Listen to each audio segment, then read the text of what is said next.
তীব্র শীতে বিপর্যস্ত পঞ্চগড়ের মহানন্দা নদীতে পাথর উত্তোলনকারী 10,000 শ্রমিকের জীবন জীবিকা।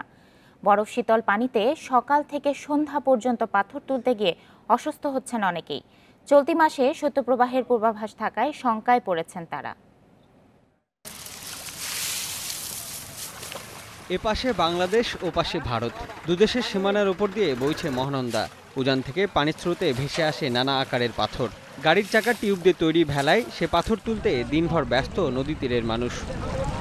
পাথুরে জমি হওয়ায় পঞ্চগড়ের তেঁতুলিয়ায় কৃষিকাজের সুযোগ কম, তাই পাথর সংগ্রহ করেই জীবন চলে ভক্তিডাঙ্গি, পাগলিডাঙ্গি, সন্ন্যাসী পাড়াসহ 20 গ্রামের মানুষের। এই পর্যন্ত নামলে মনে করে এটা বরফ হয়ে যায়, ঠান্ডা, প্রচুর ঠান্ডা। আমরা তারপরেও মানে পেটের দায়ে এগুলা কাজ করি। রোদ হইলেও আসা লাগে, পানি হইলেও আসা লাগে, বৃষ্টি হইলেও আসা লাগে, শীত কনকনে পড়লেও আসা লাগে। 40 বছর ধরে নদীতে কাজ করি, তা খুব কষ্ট হয় ঠান্ডার মধ্যে।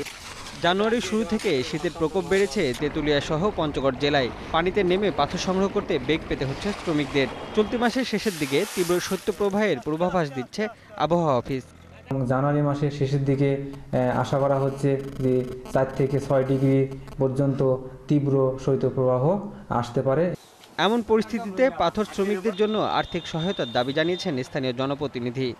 এই শীতে তারা রোজগার করতে পারছে না, যদিও সামান্য কিছু আয় রোজগার করছে, তা দিয়ে তাদের পরিবার সঠিকভাবে চলছে না।